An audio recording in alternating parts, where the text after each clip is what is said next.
गहरी सोच में डूबी रिया ने कॉफ़ी के मग को एकटक घूरते हुए कहा, एक बार और कोशिश करती हूँ। तभी राज बोला, 3 वर्षों से यही तो कर रही हो, ये आखिरी बार। रिया के स्वर में एक दृढ़ता थी। वीकेंड पर रिया निकल पड़ी अपने घर कानपुर। उसको एयरपोर्ट छोड़ने राज भी गया। पूरे रास्ते दोनों कार में चुप बैठे अपने दिलो दिमाग में चल रही उथल पुथल से बातें करते रहे। हैदराबाद एयरपोर्ट पर परेशान सी रिया को आश्वस्त करने के लिए राज ने हल्के से उसका हाथ दबाया। रिया ने उसकी ओर देखा और बिना कुछ बोले ट्रॉली को धकेलते हुए एयरपोर्ट के अंदर चली गई। बोर्डिंग पास ले रिया सिक्योरिटी की औपचारिकता को पूरा कर सिक्योरिटी लाउंज में आकर बोर्डिंग का इंतजार करने लगी। दिलो दिमाग में अनवरत एक द्वंद्व चल रहा था। अनेक भाव आ और जा रहे थे जो मन को मथ रहे थे। नहीं अब और नहीं। एक पल ये विचार दृढ़ता से दस्तक दे रहा था तो अगले ही पल आशंका अपने पांव जमाने लग जाती। दिमाग के हाथों कमजोर हो दिल प्रश्न करने लग जाता, क्या ये ठीक होगा? कसमकस इतनी बढ़ गई कि सीट पर बैठना मुश्किल हो गया। बेचैनी से इधर उधर चक्कर काटने लगी। तभी बोर्डिंग की सूचना घोषित हुई और सभी गेट की ओर चल दिए। कानपुर एयरपोर्ट से टैक्सी से घर जाते हुए भी विचारों ने साथ नहीं छोड़ा। बिना किसी सूचना के घर जा रही थी। जैसे ही टैक्सी मुख्य सड़क से घर की लेन की ओर मुड़ी, रिया का दिल जोरों से धड़कने लगा। टैक्सी से बाहर निकली ही थी कि राज के पापा बगल के कपूर अंकल गेट से बाहर निकलते दिखाई दिए। वो बच के निकलना चाहती थी कि अनायासी अंकल की नज़र रिया पर पड़ गई। अरे बेटा, तुम यहाँ कैसे? 10 दिनों पहले ही रिया दीप्ति की शादी में शामिल होकर वापस हैदराबाद गई थी। इसीलिए थोड़ा अचंभित होते हुए राज के पापा बोले, बस अंकल। ऐसे ही मस्तिष्क में उमड़ रहे झंझावतों को थमाते हुए रिया उनके पैरों में झुक गई। आशीर्वाद की झड़ी लग गई। रिया से 8 साल छोटी और सबकी लाडली बहन छुटकी ने बालकनी से अपनी दीदी को गेट से अंदर आते देखा तो सुखद आश्चर्य से भर गई। तेजी से सीढ़ियों से उतरकर रिया से लिपट गई। रिया ने प्यार से छुटकी को अपनी आगोश में ले लिया। मम्मी पापा रिया को अपने सामने देख खुश कम हैरान ज़्यादा हुए। पापा को प्रणाम कर रिया जोर से मम्मी के गले लग गई। बीती कुछ घटनाओं को स्मरण कर राधिका रिया का ये रूप देखकर क्षण भर के लिए विस्मित हो गई। दादी के पैर छुए तो उन्होंने स्नेह से रिया को गले लगा लिया। लंच के बाद शाम की चाय का समय भी हो गया। राज के सामने जो साहस वो दिखा रही थी वो मम्मी पापा के सामने पस्त होने लगा। रात में चारों खाना खा ही रहे थे कि हनीमून पर मालदीव गई रिया से 2 साल छोटी बहन दीप्ति की वीडियो कॉल आ गई। मम्मी के फ़ोन पर छुटकी ने मम्मी के हाथ से फ़ोन लेकर खुशी से चिल्लाते हुए बोली, हाय दी, कैसा है मालदीव? दिन में कॉल करती तो हम भी वहाँ की सुंदरता को देखते। जीजू कहाँ हैं? क्या कहना है साली साहिबा को अपने जीजू से? वैभव को देख छुटकी उछल गई। बातूनी छुटकी फ़ोन छोड़ने का नाम ही नहीं ले रही थी।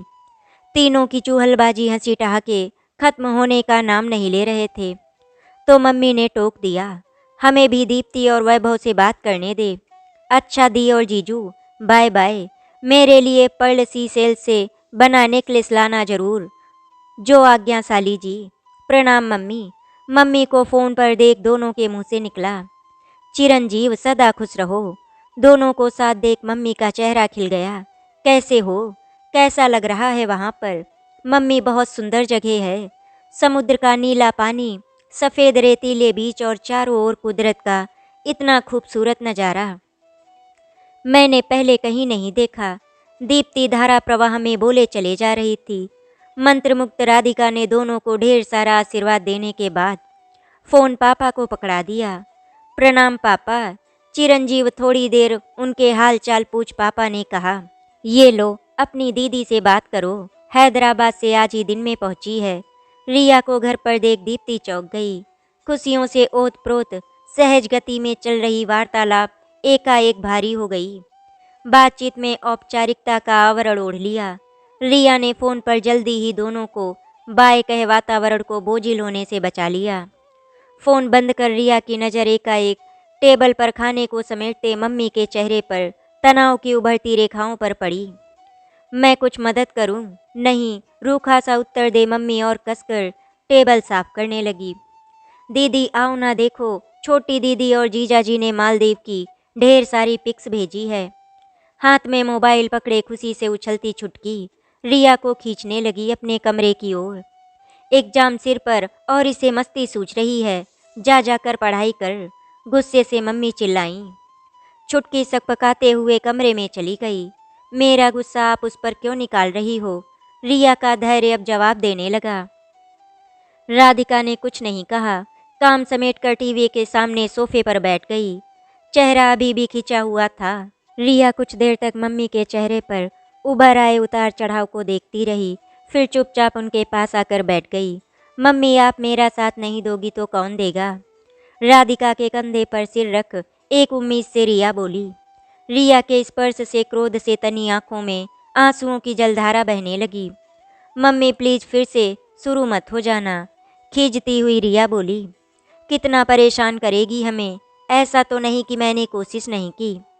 आपके बताए 3 लड़कों से मिली थी, लेकिन क्या कमी थी उन लड़कों में? हम दीप्ति से पहले तेरी शादी करना चाहते थे। आंसुओं से लबालब हो आई आंखों को पोंछती हुई राधिका बोली। मैं राज, खबरदार जो उसका नाम लिया। राधिका की तेज आवाज़ सुन पापा और छुटकी अपने अपने कमरे से बाहर आ गए। देखा इसको, अभी भी इसके सिर से उस लड़के का भूत नहीं निकला। पति को देख राधिका जोर से बोली। अब तो रिया भी आवेश में आ गई। गुस्से से पैर पटकती हुई अपने कमरे में चली गई। चुपचाप बिस्तर पर जाकर लेट गई। फोन की घंटी बजी, देखा राज का फोन था। राज का फोन बार बार आकर बजता रहा। रिया फोन को बजते देखती रही। क्या कहे वो राज से? कितना मुश्किल है अपनों से लड़ना। कौन कहता है कि समाज बदल रहा है, दृष्टिकोण बदल रहा है, परंपराएं बदल रही हैं? कुछ नहीं बदला, अभी भी लोग उसी युग में जी रहे हैं। ठाकुर की लड़की का विवाह एक साहू लड़के से असंभव। लड़के के गुण उसकी जाति में खो गए, ये है बदलाव। ऐसा नहीं कि राज कोई अपरिचित था उसके लिए। रिया और राज के पापा सिर्फ पड़ोसी ही नहीं, बिजनेस पार्टनर भी हैं। आर्थिक रूप से देखा जाए तो राज के पापा का पलड़ा भारी है। देखने में सुदर्शन, पढ़ाई में मेधावी, खेल में अव्वल, स्वभाव से विनम्र राज का नाम हर समय उसके घर में गूंजा करता था। रिया के मम्मी पापा जब तब उन तीनों बहनों पर तंज कसते रहते थे।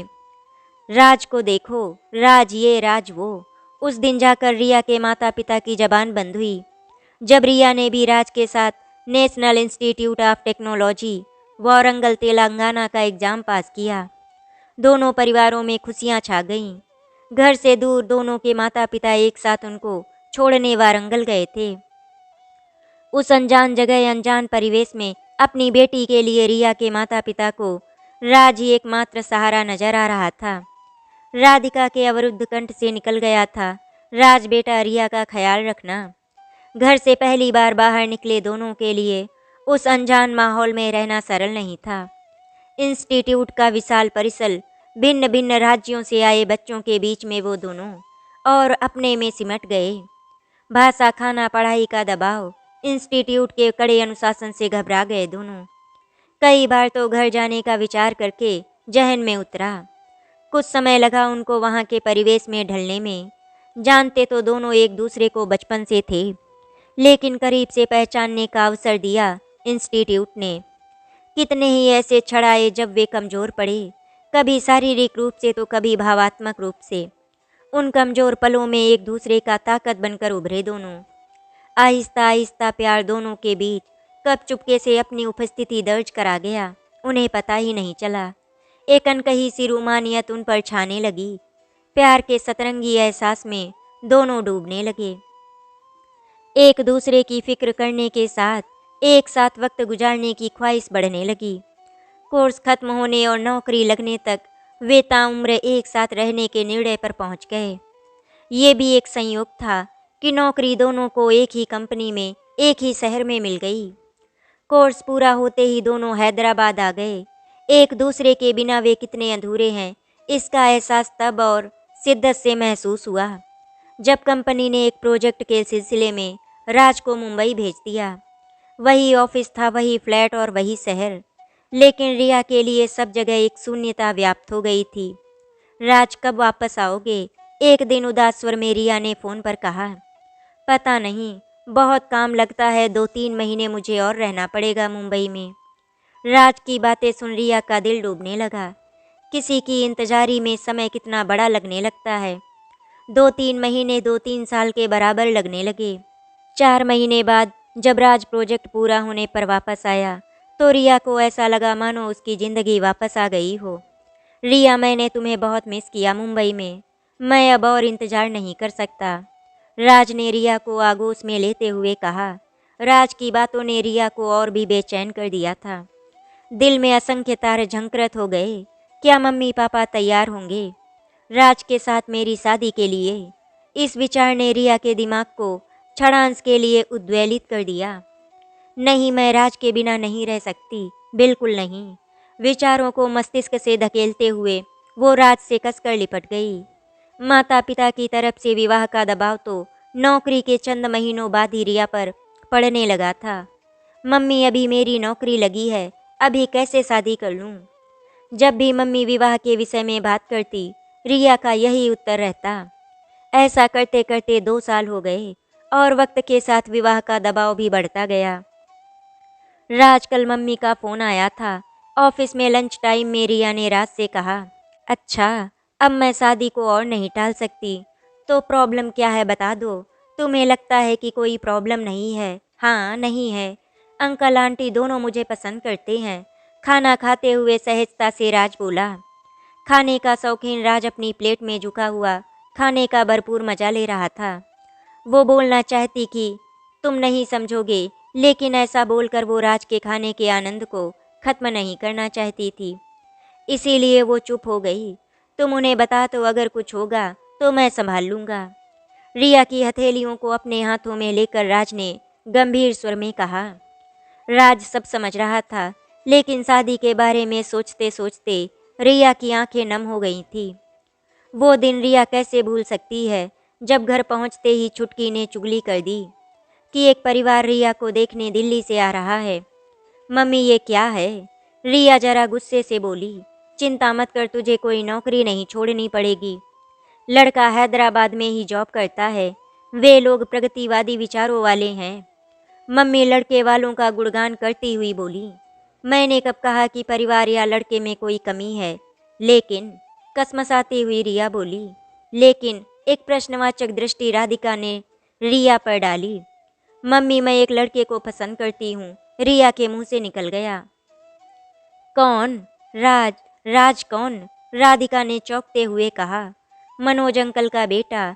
धीमी आवाज में रिया ने कहा। क्या तेरा दिमाग तो नहीं खराब हो गया? बौखलाई सी राधिका बोली। राधिका को रिया का बार बार विवाह के लिए मना करने का कारण समझ में आने लगा। राधिका अपना आपा खोते हुए आक्रोशी स्वर में गुर्राई। बेवकूफ लड़की, इसीलिए शादी ना करने के बहाने बना रही थी। पता भी है वो कौन सी जाति का है। दोनों बहनें और पापा उनकी तीखी बहस सुनकर चकराए से अपना अपना काम छोड़कर तेजी से लिविंग रूम में पहुंच गए थे। देखा आपकी बेटी क्या गुल खिला रही है? पति को देख राधिका ने तेज आवाज में कहा। सारी बातें सुन देवेंद्र सिंह की मुख मुद्रा कठोर होने लगी। शरीर क्रोध से कपकपाने लगा। ये लड़का आस्तीन का सांप निकला। इतना भरोसा किया था उस पर और वो हमें ही डसने चला। अपनी औकात भी भूल गया। सड़क से घसीट देता उसको अगर उसका बाप मेरा बिजनेस पार्टनर ना होता। मुट्ठियां भींचते हुए देवेंद्र सिंह ने इतने ऊंचे स्वर में कहा कि घर की दीवारें तक थरथरा गईं। पल भर के लिए सभी हतप्रभ से होकर रह गए थे। ए लड़की, कान खोल के सुन। पापा की गरजती आवाज से रिया का पूरा शरीर हिल गया। चेहरे का रंग उड़ गया। जी, थरथराते सुर में रिया बोली। कल लड़के वाले आ रहे हैं। तेरी शादी वहीं होगी जहां हम चाहेंगे। देवेंद्र सिंह का स्वर निर्णायक कमरे में गूंजा और उसके बाद सहमी हुई सी निस्तब्धता सब जगह पसर गई। कहीं कोई गुंजाइश शेष नहीं रह गई थी। मैं तो पहले ही कहती थी कि इतना ना पढ़ाओ। पढ़ लिख कर ये बच्चे अपनी जात बिरादरी ही भूल जाते हैं। देखा आज हमारी नाक कटाने पर लगी है। राधिका की ओर तीखी नजरों से देखते हुए दादी ने तल्खी से कहा। दादी, राज बहुत अच्छा लड़का है। आप सब तो कितनी तारीफ करते थे उसकी। दादी की लाडली रिया उनसे लिपटती हुई बोली। लेकिन है तो छोटी जात का। दादी ने उसे दूर झटकते हुए कहा। रिया अचकचा गई। उसे इस बात का पूर्वानुमान था कि उसका परिवार सहजता से राज को स्वीकार नहीं करेगा, लेकिन प्रतिक्रिया इतनी तीक्ष्ण होगी इसका अनुमान नहीं था। उसका मन कर रहा था कि भागकर राज के पास चली जाए, लेकिन पापा का रौद्र रूप, मम्मी और दादी की समाज की दुहाई ने उसके कदमों को सामाजिक मूल्यों, मान्यताओं और परंपराओं की बेड़ियों में जकड़ दिया। दुनिया से लड़ना कितना आसान, उससे कहीं ज़्यादा मुश्किल है अपनों से लड़ना। राज से क्या कहेगी, कैसे उसका सामना करेगी, ये सोचते सोचते उसके माथे पर पसीना चुचुहाने लगा। दूसरे दिन लड़के वाले आए। एक बोझिल वातावरण में सब मुखौटा ओढ़े उनका स्वागत सत्कार करने लगे। आलोक राधिका और देवेंद्र सिंह को एक नज़र में ही भा गया। लड़के वाले भी रिया की सुंदरता व योग्यता से बहुत प्रभावित हुए। आलोक ने रिया के नपे तुले उत्तरों को उसका संकोच समझा। सभी बातों से गदगद लड़के की माँ बोली, हमें भी आपकी बेटी बहुत पसंद आई। बाकी ये दोनों समझ लें आपस में, आखिर रहना तो साथ में इन दोनों को है। लड़के की माँ की बात सुन सबके चेहरे खिल उठे। एकाएक आलोक की नज़र रिया के गंभीर चेहरे पर पड़ी और उसे कुछ खटक गया। हैदराबाद पहुंचकर भी रिया की कसमकस कम होने के स्थान पर बढ़ती जा रही थी। जब भी राज को देखती उसकी बेचैनी बढ़ जाती। एक अजीब सी चुप्पी उसने ओढ़ ली। ऑफिस में लंच के समय वो राज से कतराने लगी थी। फ़ोन पर भी बात बस हाँ हूँ तक सीमित हो गई थी। एक दिन ऑफिस में लंच करने के बाद दोनों पार्क के चक्कर लगाने लगे, जैसे वे लगाया करते थे। रिया की खामोशी, माथे पर चिंता की लकीरें, उदास चेहरा बहुत कुछ बयां कर रहा था। घर से आने के बाद रिया का बदला ये रूप राज को उद्विग्न करने लगा। ऊपर से उसकी चुप्पी। क्या बात है, घर से आने के बाद तुम बहुत बदली हुई सी लग रही हो। टहलने के बाद एक बेंच पर बैठते ही राज ने पूछा। कुछ नहीं, नजरें चुराती हुई रिया ने कहा। कुछ तो है, बताओ, अगर अपना समझती हो मुझे। राज के इन शब्दों ने रिया के सब्र का बांध तोड़ दिया। राज, हम पर हमारी जातियां हावी हो गईं। रिया ने घर में हुए एक एक वाक्यों को राज के आगे रख दिया। राज अवाक सा उनको देखता रह गया। ऐसा नहीं कि कस्बे में लोगों की रूढ़िवादी सोच और जातिगत भेदभाव से वो अनभिज्ञ था, लेकिन वो रिया के परिवार को इन सब से बहुत ऊपर समझता था। अपने प्रति अंकल आंटी के स्नेह पर पूरा विश्वास था। फिर सालों से दोनों परिवारों के बीच में गहरे संबंध थे। रिया की बातों ने राज को अंदर तक आहत कर दिया। क्या सोचा तुमने? रिया पर एक गहरी दृष्टि डालते हुए राज ने कहा। रिया ने बड़ी बड़ी आंखों से राज की ओर देखा। मन कसक गया। भावनाओं का तूफान दिल में उमड़ने लगा। क्या प्यार किसी से किया जाता है? नहीं, प्यार नहीं किया जाता। ये तो अपने आप हो जाता है। ये बस एक एहसास है जिसको महसूस कर सकते हैं, बयां नहीं। प्यार ना जाति देखता है, ना धर्म और ना समाज। प्यार इन बातों से दूर है, बहुत दूर। रिया भावनाओं के सैलाब में बह कहती जा रही थी। मैं तुमसे बहुत प्यार कि एकाएक मम्मी पापा दादी की कठोर छवि आंखों के आगे उभर आई और घबरा कर उसके मुंह से निकल गया। परिवार के विरुद्ध जाने की मेरी हिम्मत नहीं है। राज हतप्रभ सा होकर रह गया। अविश्वास से रिया को एकटक देखता रहा। जबान निस्तब्ध हो गई। दोनों के बीच एक सन्नाटा व्याप्त हो गया। ये उनकी पसंदीदा जगह थी, जहाँ वे घंटों बैठे दीन दुनिया से बेखबर एक दूसरे में खोए बातें करते रहते थे। आज उसी जगह से देर तक दोनों खामोशी से बैठे बस अपनी धड़कनों को सुनते रहे। लगता है जैसे दोनों के बीच कुछ कहने के लिए शेष नहीं रह गया हो। आखिर जब और बैठना मुश्किल हो गया तो राज अपनी कुर्सी से उठते हुए बोला, मुझे तुम्हारे निर्णय का इंतजार रहेगा। रिया कुछ नहीं बोली। आंखों में उतर आए आंसुओं को बरबस रोकते हुए उसके साथ ऑफिस की ओर चल दी। सगाई का दिन निर्धारित हो गया। विवाह की तिथि पक्की करने के लिए देवेंद्र सिंह ने लड़के के पिता को फ़ोन किया। कुछ भी तय करने से पहले आप जरा एक बार अपनी बेटी रिया से विवाह के लिए पूछ लें। लड़के के पिता की बातें सुन देवेंद्र सिंह स्तब्ध रह गए। नहीं नहीं, रिया से क्या पूछना। देवेंद्र सिंह ने अचकचाते हुए कहा। कल आलोक का फोन आया था, वो बहुत उदास लग रहा था। कह रहा था कि पापा, रिया श्योर नहीं विवाह के लिए। चिंतित स्वर में आलोक के पापा बोले। आलोक को अवश्य कोई गलतफहमी हुई होगी। बात को संभालने की कोशिश करते हुए देवेंद्र सिंह बोले, मैं सोचता हूँ कि हमें बच्चों के साथ कोई जबरदस्ती नहीं करनी चाहिए और इस बात को यहीं पर खत्म कर देते हैं। कहकर उन्होंने फोन नीचे रख दिया। क्रोध, अपमान और क्षोभ से देवेंद्र सिंह का पूरा चेहरा तमतमा गया। उसी समय रिया को फोन लगाया। तूने आलोक से क्या कहा कि उन लोगों ने रिश्ता करने से इनकार कर दिया? पापा, भयाक्रांत रिया की आवाज़ गले में अटक गई। मैंने पूछा, क्या कहा? इस बार और सख्त आवाज में देवेंद्र सिंह ने पूछा। पापा, मुझे ये विवाह नहीं करना, हिम्मत जुटाती हुई रिया बोली। चुप हो जा। देवेंद्र सिंह की दहाड़ती आवाज़ सुन घबराई हुई सी राधिका किचन से निकल कर आई। क्या हुआ? राधिका ने घबराते हुए पति से पूछा। इस लड़की ने हमें कहीं मुंह दिखाने लायक नहीं छोड़ा। आलोक के पापा ने रिश्ता तोड़ दिया। क्या? राधिका धप से सोफे पर गिर पड़ी। कानों पर विश्वास नहीं हुआ। तुरंत रिया को फोन लगाया। फोन बजता रहा लेकिन रिया ने फोन नहीं उठाया। उसके बाद दो अन्य लड़कों ने भी रिया की शादी की बात चलाई।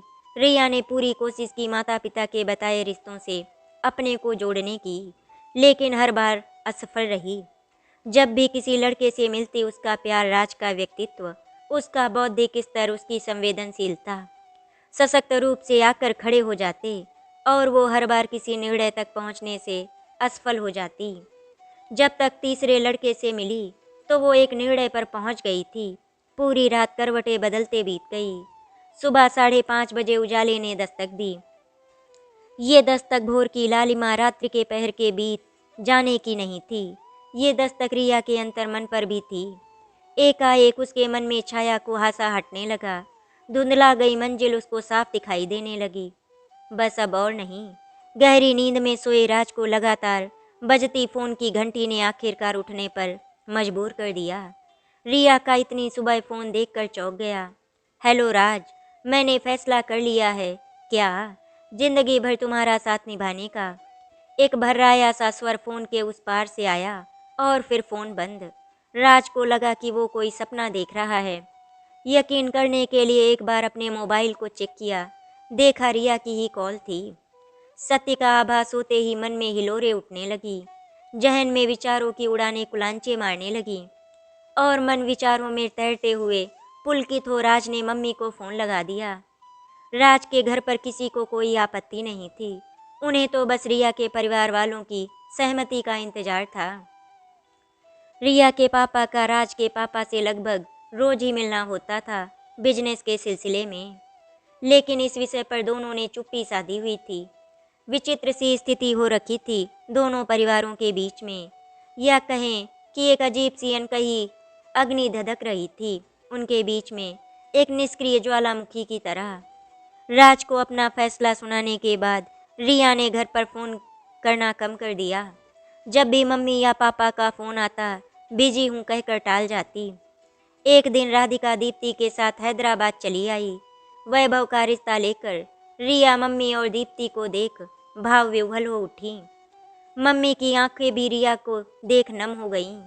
खाने पीने के बाद तीनों जो गप्पे मारने बैठी तो कब रात के 1 बज गए पता ही नहीं चला। दूसरे दिन इतवार था। रिया की नींद खाने की खुशबू से टूटी। मम्मी को अपनी पसंद के आलू के पराठे बनाते देख रिया प्यार से राधिका से लिपट गई। जा फ्रेश होकर आ जा। रिया को अपने से अलग करती हुई राधिका बोली। तीनों अभी नाश्ता कर रहे थे कि डोरबेल बजी। राधिका ने दरवाजा खोला। सामने राज खड़ा था। राज ने राधिका को प्रणाम किया। राज को देख राधिका की भ्रुकुटी तन गई। अपने प्रणाम का जवाब ना पाकर राज झेप सा गया। वातावरण को सहज बनाने के लिए दीप्ति से बातें करने लगा, लेकिन राज सिर्फ बातें करने नहीं, वो किसी मकसद से आया था।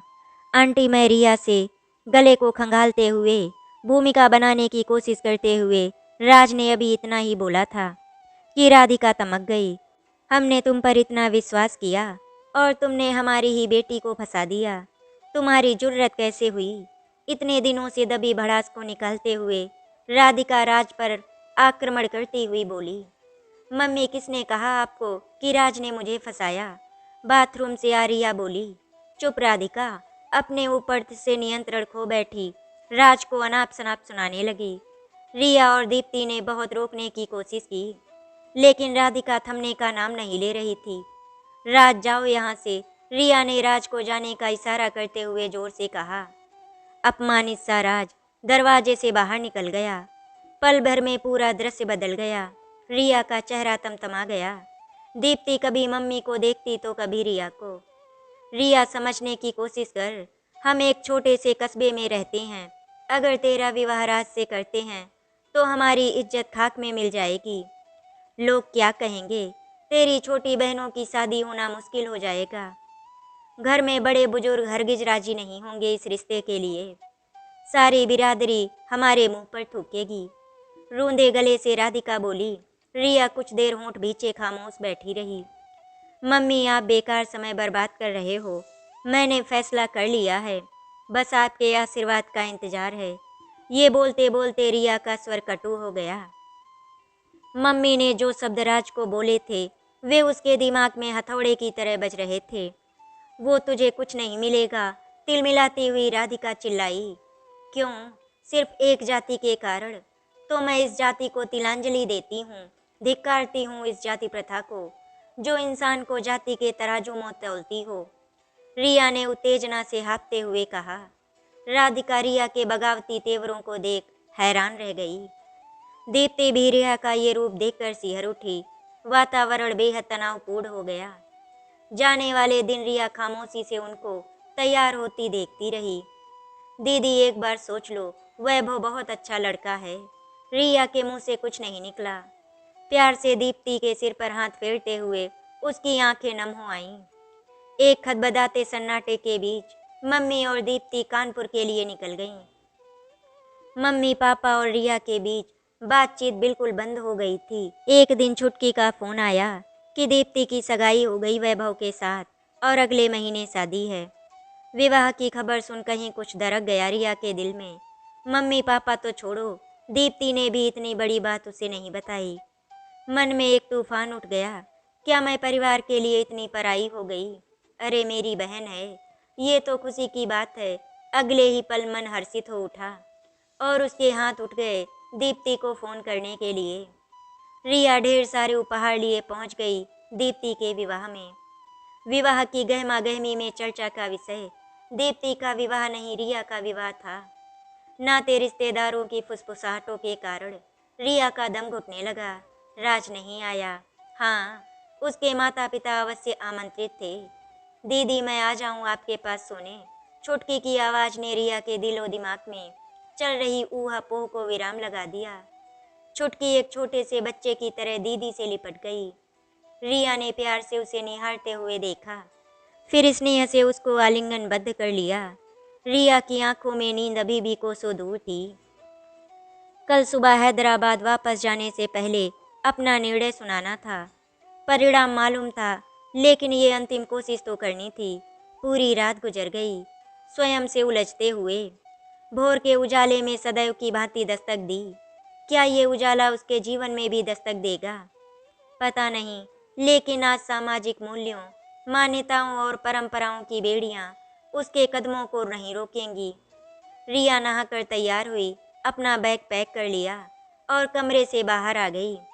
राधिका नाश्ता बना रही थी, पापा अखबार पढ़ रहे थे, दादी घर के लॉन में टहल रही थी। दोनों की नजरें एक साथ रिया की ओर उठीं, ठहरी और फिर बिना कुछ बोले दोनों व्यस्त हो गए अपने अपने कामों में। उन नजरों में नाराजगी के भावों को पकड़ने में क्षण भर भी नहीं लगा रिया को। हिम्मत बटोरती हुई रिया बोली, मुझे आपसे कुछ कहना है।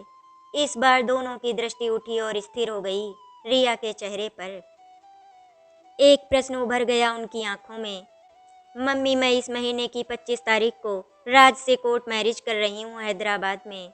आप तीनों का आशीर्वाद लेने आई हूँ। मम्मी के चरणों में झुकती हुई बोली। मम्मी पीछे हट गईं।